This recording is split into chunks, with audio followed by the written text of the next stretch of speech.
Oi, bem-vindas de volta ao nosso curso Desmistificando o Gênero. Na nossa primeira sessão, a gente fez justamente isso. Começamos a desmistificar a palavra gênero a partir de um entendimento semântico e um pouquinho de entendimento teórico. Na sessão de hoje, a gente vai aprofundar um pouco essa teoria e ver mais alguns exemplos na prática. E a gente vai começar a fazer isso falando sobre significantes de gênero. Bom, os significantes de gênero, esse é um título que é dado pela Anita Sarkeesian, que é uma feminista que tem um canal na internet que chama Feminist Frequency. Então essa definição que eu estou usando para vocês é uma definição que é dela, ok? Os significantes de gênero são signos, imagens, ícones, coisas, critérios e elementos visuais que nos ajudam a identificar quando as pessoas ou os personagens ou os objetos estão ou não marcados por gênero. Na imagem que vocês estão vendo, a gente tem aí o Pac-Man e a Pac-Woman. E a gente tem também um outro joguinho de videogame, né? É bem interessante marcar que tanto o Pac-Man quanto o soldadinho, que são identificados como homens, não tem nenhum significante de gênero neles. Mas se a gente for olhar a Pac-Woman e a versão feminina do soldadinho, a gente vai ver ali alguns significantes de gênero. O lacinho vermelho, a pintinha do lado da boca, o próprio batom, ou então um laço rosa, né? Esses todos são significantes de gênero. Esses elementos simbólicos, esses elementos visuais, eles fazem parte do nosso vocabulário cultural para entender gênero. É a isso que eu me refiro quando falo no masculino e no feminino como linguagens para a gente entender aí essa ordem social chamada gênero. Esses significantes de gênero, a gente vai ver que eles causam alguns efeitos bastante interessantes, como por exemplo o princípio da Smurfette, que foi organizado dessa forma por uma feminista na década de 90. O nome dela é Kata Politi e ela escreveu no New York Times sobre os filmes e séries e imagens, enfim, produções audiovisuais nas quais é evidente que a referência, que o modelo universal para aqueles personagens é masculino, mas que existe uma marcação de gênero que é, no caso, por exemplo, no caso que ela deu de exemplo, a Smurfette. Então, no desenho dos Smurfs, você vai ter aí o Papai Smurf, o Ranzinza, o Zangado, todas as características de personalidade, todas as características, todos os traços humanos vão ser divididos nos personagens masculinos. E daí vai ter uma personagem feminina que vai estar bastante marcada por estes significantes de gênero. Esses significantes de gênero, essas construções culturais de masculinidade e feminilidade, a gente vai ver elas em várias searas da vida, como por exemplo, nos brinquedos de meninos e de meninas. Nessa imagem que vocês estão vendo, eu não selecionei de propósito a cor dos brinquedos, mas a gente consegue identificar direitinho quais são os brinquedos de menina e quais são os brinquedos de menino. Os brinquedos de menina estão evidentemente marcados aí pelo absurdo de cor-de-rosa, né? E não é que a cor dos brinquedos dos meninos seja sempre majoritariamente azul. Então é nesse ponto que a gente começa a ver que os significantes de gênero, além de marcar gênero dentro dessa ordem binária de masculino e feminino bastante separada, ela apresenta aí algumas restrições para o feminino. Como a gente viu no princípio da Smurfette, como a gente viu nos desenhos dos videogames, a marcação de gênero sempre se dá a partir do feminino. E ela não determina necessariamente uma característica de personalidade ou algo do caráter humano. Ela vai ser marcada realmente na linguagem desses significantes de gênero. Então, os brinquedos das meninas são todos cor-de-rosa. Os brinquedos dos meninos têm todas as cores. E os brinquedos das meninas, se vocês olharem bem as imagens também, vocês vão notar que não é só a cor que está influenciando a produção desses brinquedos. Para as meninas a gente vai ter aí carrinho, boneca, a gente vai ter, quer dizer, significantes de um feminino bastante doméstico.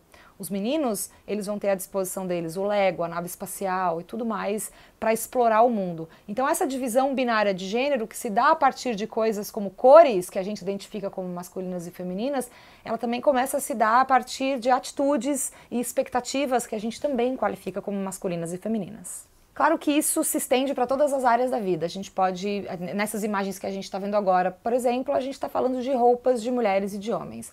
Agora, roupa e toda a indústria da moda, esse é um lugar interessante, porque obviamente roupas masculinas e femininas vão estar sendo organizadas aí a partir de coisas que estão além da ordem de gênero, como por exemplo o corte, o caimento e coisas nesse sentido. Mas ainda assim, o que vale a pena prestar atenção é não na existência de roupas masculinas ou femininas. O propósito dos estudos de gênero não é aniquilar de vez com todo o masculino e todo o feminino, mas sim questionar a naturalização que a gente faz desta linguagem do feminino quando ela está em corpos de mulheres e a naturalização que a gente faz dessa linguagem do masculino quando ela está em corpos de homens. Vamos tentar, por exemplo, inverter os personagens que estão usando as roupas nessa imagem. A gente pode até estar acostumado a ver mulheres de calça e jaqueta, mas se a gente vê um homem de vestido, ele não vai no mercado assim de vestido, provavelmente. E se vai, ainda causa uma estranheza muito grande. Então o problema não é a existência da moda masculina e da moda feminina, mas sim a naturalização que a gente faz destes discursos de moda para corpos específicos. Faz sentido isso, né? Essas construções culturais de masculinidade e feminilidade, como a gente viu, elas se dão em coisas como significantes de gênero, elas se dão em coisas como brinquedos, elas se dão em coisas como a moda. Mas elas também se dão a partir de inscrições no próprio corpo. Essas imagens que vocês estão vendo agora, por exemplo, tem duas pessoas nessas imagens. Mas ao contrário do que a gente pensa, as duas pessoas não são as três mulheres numa foto e o homem na outra. As duas pessoas diferentes estão marcadas, na verdade, por uma das mulheres na foto.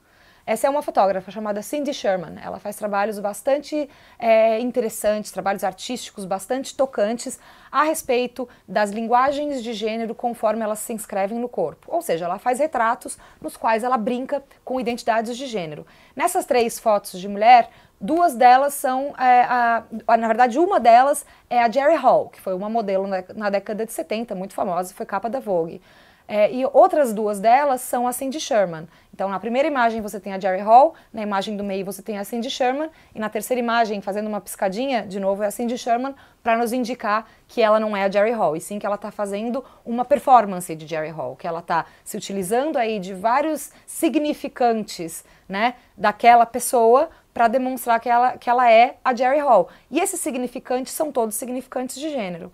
Na outra foto, que é um retrato fictício do pintor Van Gogh, também é a Cindy Sherman. Então a gente vê aí que ela está se utilizando de novo de linguagens e desses significantes de gênero para construir uma imagem que a gente lê como masculina. As pessoas na foto são todas uma mulher, mas a gente lê ela como duas mulheres diferentes no primeiro set de imagens e lê ela como um homem no segundo set de imagens. Essas construções culturais de masculinidades e feminilidades que a gente viu aí em todos esses exemplos até agora, elas transcendem também o corpo. Como eu falei na nossa primeira aula, gênero é marcado e se expressa através de corpos, mas não apenas em corpos, e também em outros lugares. A indústria do marketing, a indústria da publicidade se utiliza bastante dessa divisão binária de gênero para criar produtos que algumas vezes não fazem nem sentido e não tem nem por que existirem. Como, por exemplo, as imagens que a gente está vendo. A caneta exclusiva para mulheres e a pasta de dente exclusiva para homens. Para que existe uma caneta? Por que uma caneta cuja embalagem é cor-de-rosa seria mais apropriada para mulheres? Um homem segurando uma caneta rosa não conseguiria escrever? Se a gente marca esse produto com um significante de gênero como rosa para vender para um público-alvo de mulheres, isso é gênero em operação. A mesma coisa a pasta de dente. Nenhum homem precisa de uma pasta de dente exclusiva para os seus dentes. Mas porque os homens são um mercado de consumo, cria-se aí produtos específicos. Isso, mais uma vez, é gênero em operação. Essas construções culturais de masculinidades e feminilidades acabam criando uma série de narrativas com as quais a gente se acostuma. Essas narrativas com as quais a gente está acostumados é o que eu venho chamando nessa aula de naturalização dos significantes de gênero em corpos de mulheres e em corpos de homens. Por exemplo, a gente está vendo aqui imagens de dois filmes de sessão da tarde, dois filmes divertidos, dois filmes que não se propõem a ser uma grande investigação sobre gênero. Quem está fazendo essa investigação sobre gênero nesse filme sou eu, nessa aula. Um dos filmes é o Não Sei Como Ela Consegue, que é um clássico da Sarah Jessica Parker, que tende a fazer bastantes filmes aí, comédias românticas, sempre salientando alguns lugares específicos do feminino. Nesse filme, a Sarah Jessica Parker, a personagem da Sarah Jessica Parker no filme, ela trabalha, ela cuida dos filhos, ela faz o bolo da escola, enfim, o título do filme nos indica bastante do que a gente espera de uma feminilidade moderna, que eu não sei como ela consegue. Ela faz de tudo, ainda tem tempo para cuidar da família, da casa, do marido, ficar bonitona. É bem difícil de realizar todos esses papéis, mas a gente naturaliza que este é um lugar para as mulheres através de narrativas populares, como esse filme, por exemplo. Já o outro filme, que é Operação Babá, com o Vin Diesel, ele me chama muita atenção porque a gente não consegue pensar em homens exercendo profissões de cuidado sem ser num contexto um pouco cômico, né? Na própria capa, no próprio pôster do filme, a gente vê aí o Vin Diesel fazendo uma pose meio que é cômica, ela não se propõe a ser séria, e ele está fazendo uma operação babá, quer dizer, para cuidar de crianças, que é uma coisa que qualquer ser humano tem capacidade de fazer. Quando a gente coloca isso dentro do universo masculino, a gente precisa colocar alguns significantes do masculino. Então, ele é um policial, ele tá com aquelas, eu nem sei como é que chama isso, mas ele tá com aquelas coisas de guardar munição, e na munição estão as mamadeiras. Então, quando a gente pensa em cuidado de crianças e de família, por exemplo, olha a diferença que esse filme nos mostra quando a gente pensa neles a partir do gênero como um ângulo crítico de análise. Para as mulheres, naturaliza-se e acha-se muito bonito que se faça tudo, trabalhar, cuidar de casa, de criança e de família. Para os homens, quando eles estão cuidando de crianças, é dentro de um contexto cômico. E ainda assim, marcado por linguagens do masculino.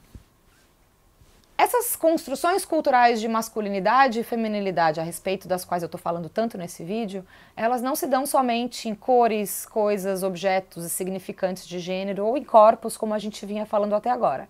Uma questão que é muito importante da gente salientar é que essas construções culturais, elas também se dão na seara do comportamento, dos papéis de gênero, dos estereótipos e, importantemente, das expectativas que a gente tem em relação às pessoas. Então, essa imagem, que também não foi uma imagem muito difícil de encontrar, foi uma busca que eu fiz sobre comportamento de gênero na internet, a gente vê aí o que a sociedade espera em termos de comportamentos diferentes para meninos e meninas. Vocês conseguem ver na imagem, por exemplo, que a menina tem um coração. O menino tem ao redor da cabeça dele ali coisas como ciência, matemática, tecnologia. A menina também tem coisas como música e arte. Então, na verdade, todos os seres humanos têm habilidade para todas essas coisas. Socialmente, no entanto, a gente insiste em criar uma divisão a respeito dessas características humanas pautada única e exclusivamente por isso ao que damos o nome de ordem de gênero. E como disse a escritora romancista nigeriana Chimamanda Ngozi Adichie, que é uma feminista bastante conhecida porque o vídeo dela, Sejamos Todas Feministas, virou um livreto, é também um TED muito acessado e foi utilizado como sample no clipe Flawless da Beyoncé. A Chimamanda Ngozi Adichie, por ser autora, fala lindamente sobre gênero, e uma das frases que ela fala que eu gosto muito é essa, que o problema de gênero é que ele prescreve como nós deveríamos ser, ao invés de reconhecer quem de fato somos. Bom, agora a gente vai teorizar um pouquinho. A gente está falando aí da ordem social de gênero. Da onde que surge isso? Como a gente viu na aula passada, existe todo um caminho, todo um percurso teórico que foi feito por mulheres feministas de várias localidades e em vários espaços e tempos que constituíram aí o que a gente entende como estudos de gênero. Um dos artigos mais importantes que é meio que considerado um pontapé inicial para o que hoje a gente reconhece como teoria de gênero, é um artigo chamado O Tráfico de Mulheres, que é da Gayle Rubin, que é uma feminista estadunidense, e ela escreveu esse artigo em 1985. Nesse artigo, ela faz uma coisa muito, muito interessante. Foi um dos artigos que mais me chamaram a atenção até hoje. De todas as muitas coisas que eu li a respeito de gênero, esse continua pulsando muito na minha cabeça. E o que ela fez foi o seguinte: ela investigou as teorias de 3/4 grandes pensadores da humanidade. Ela fez uma triangulação entre as teorias de Sigmund Freud, de Levi-Strauss e de Marx e Engels. Ela triangulou as três observações sociais muito importantes que esses caras fizeram. O Freud, por exemplo, a partir da teoria psicanalítica ou das investigações psicanalíticas acerca da nossa psique, concluiu que a nossa sexualidade, ela não é dada, ela não é simplesmente fisiológica. Ela também é construída a partir de uma série de relações sociais que a gente tem à medida que a gente vai crescendo e se desenvolvendo. Então, a teoria psicanalítica entende que a nossa sexualidade e, portanto, a nossa expressão também dessa sexualidade e, de certa forma, também a nossa expressão de gênero vão ser construtos sociais. Já o Levi-Strauss, que é um antropólogo que trabalhou majoritariamente no Brasil, ele foi professor da USP e os estudos de tribos primitivas que ele fez foram bastante feitos no Brasil. O Lévi-Strauss tem uma teoria interessante que é a teoria da troca de presentes. Basicamente, bem resumidamente, o que ele fala é o seguinte, que em sociedades primitivas, ou seja, sociedades que estão organizadas fora da lógica do capital, quer dizer, que não tem moeda de troca, certo? Dinheiro, basicamente. Que nessas sociedades as trocas entre os clãs e famílias, elas eram feitas através de presentes.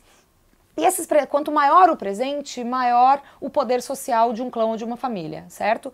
E o Lévi-Strauss conclui que o maior presente que uma família poderia dar para outra é a sua filha mulher, criando assim relações de família, relações familiares, né? O que ele chama de kinship relations. O Marx e o Engels, enquanto estavam produzindo aí as teorias do que hoje se convenciona, do que há muito tempo já se convenciona chamar de teoria socialista, quando o Marx e o Engels estavam fazendo as suas investigações, o Engels já tinha percebido uma coisa muito interessante, que é, para o trabalhador poder servir de recurso para o dono do capital, ele precisa de alguém que reproduza a sua capacidade de trabalho. Em outras palavras, o trabalhador, para ir para a fábrica e produzir lucro, ele precisa ser vestido, ele precisa ser cuidado, ele precisa ser alimentado. E o Engels, já lá em 1800, Guaraná de Rolha, já identifica que quem faz esse trabalho são as mulheres. Então a Gayle Rubin triangula esses três e faz uma questão importantíssima para os três. Ela levanta uma questão importantíssima para os três.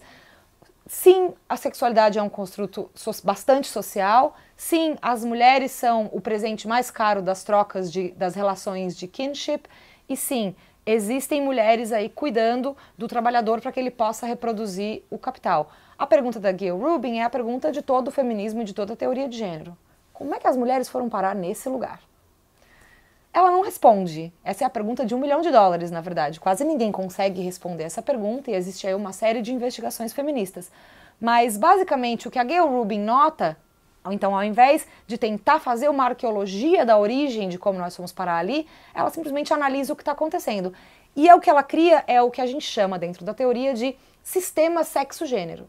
O sistema sexo-gênero, para Gayle Rubin, é basicamente o que torna a matéria-prima fêmea no produto mulher. Esse produto mulher, ele vai ser a histérica do Freud, ele vai ser o próprio presente do Lévi-Strauss e ele vai ser justamente quem possibilita que o trabalhador possa produzir para o capital. O sistema sexo-gênero é uma conceitualização bastante importante para os estudos dessa área, porque eles organizam aí que a gente está pensando nessa ordem social dos masculinos e dos femininos como uma ordem que é pautada em hierarquias, ou seja, como uma ordem que não é simplesmente binária, porque ela é binária, mas ela não é equânime. A gente está dizendo, com o sistema sexo-gênero, que não apenas existe essa divisão rígida, mas que ela pauta relações de poder e de opressão. Muito tempo depois da Gayle Rubin escrever esse paper, que foi em 1975, uma feminista chamada Jack Halberstam, e eu posso dizer que ela é uma feminista chamada Jack Halberstam, na verdade hoje em dia faz mais sentido eu dizer um homem transfeminista chamado Jack Halberstam, escreveu este livro que chama Gaga Feminism.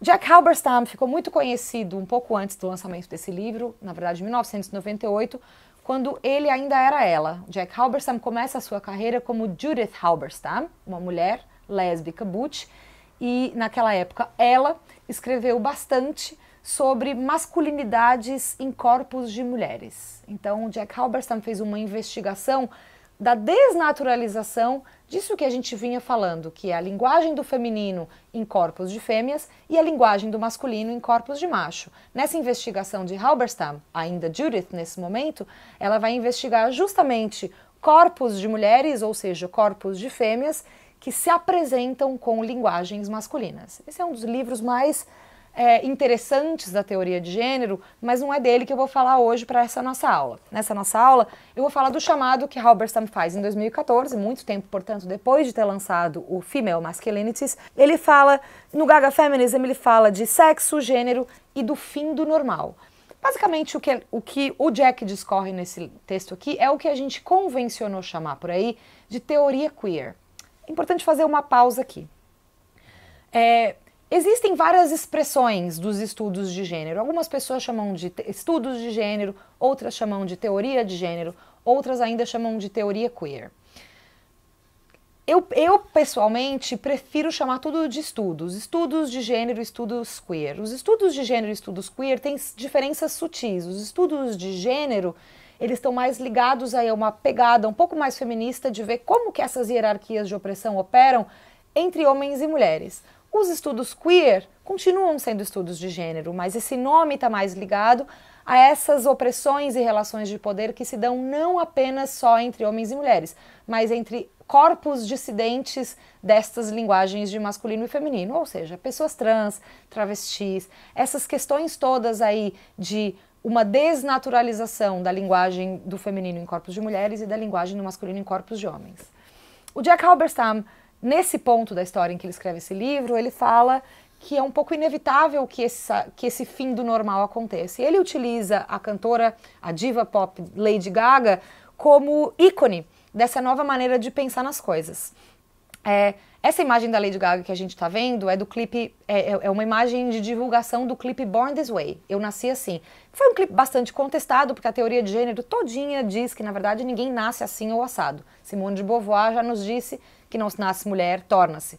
Então, o Born This Way da Lady Gaga não é particularmente representativo disso, mas a forma como a Gaga se apresenta, que é quase não humana, né? Ela denota aí pra gente, na linguagem, que estamos começando a pensar em outras maneiras de demonstrar e de expressar gênero e identidade. Nesse livro do Jack Halberstam, ele não fica restrito apenas à Lady Gaga, claro.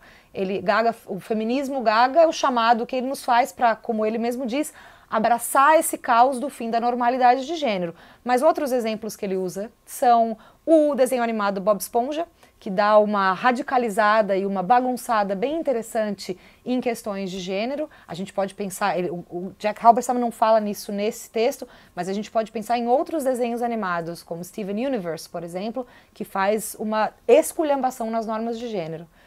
Outro exemplo que Jack Halberstam usa nesse livro é um exemplo que ficou bastante conhecido ao redor do mundo inteiro, acho que foi em 1998, quando surgiu o homem grávido. O homem grávido era um homem trans, ou seja, tinha nascido como mulher e sido identificado como mulher, e ao longo da vida passou a se identificar e a se expressar como homem. Em um determinado momento, ele ficou grávido. É um corpo que tem útero, ou seja, é um corpo de fêmea, que tem a capacidade de gerar uma criança, mas a identidade de gênero é homem. Então essa confusão de gênero, esse momento aí nas múltiplas possibilidades de expressar nossas identidades e identificações de gênero, é o que o Jack Halberstam chama de feminismo Gaga.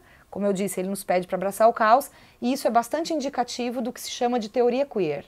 Não é à toa que essa teoria assuste tanto as pessoas. Ela realmente nos convida a abraçar um certo caos, porque ela interrompe uma normalidade com a qual estávamos acostumados até agora. No livro Gaga Feminism, o Jack Halberstam nos convida a pensar na Lady Gaga como um sinalizador do fim do que ele chama de heterossexualidade compulsória. Nas próximas aulas a gente vai entender um pouquinho melhor esse conceito de heterossexualidade compulsória, mas antes disso eu vou pedir para a gente pensar a respeito das grandes divas do pop, para a gente ter em mente como elas sempre vêm tensionando essas questões de gênero. Bom, gente, esse é o fim da nossa segunda sessão. Na aula de hoje, a gente entendeu um pouquinho melhor o que significa o sistema sexo-gênero da Gayle Rubin e também tivemos uma breve introdução a isso que se chama de teoria queer a partir do convite de Jack Halberstam a abraçar o caos usando a Lady Gaga como sinalizador de uma nova era que marca o fim do normal. Na próxima aula a gente vai falar um pouco melhor sobre a heterossexualidade compulsória, mas eu deixo vocês com os exercícios complementares e a gente se vê no nosso bate-papo. Até lá!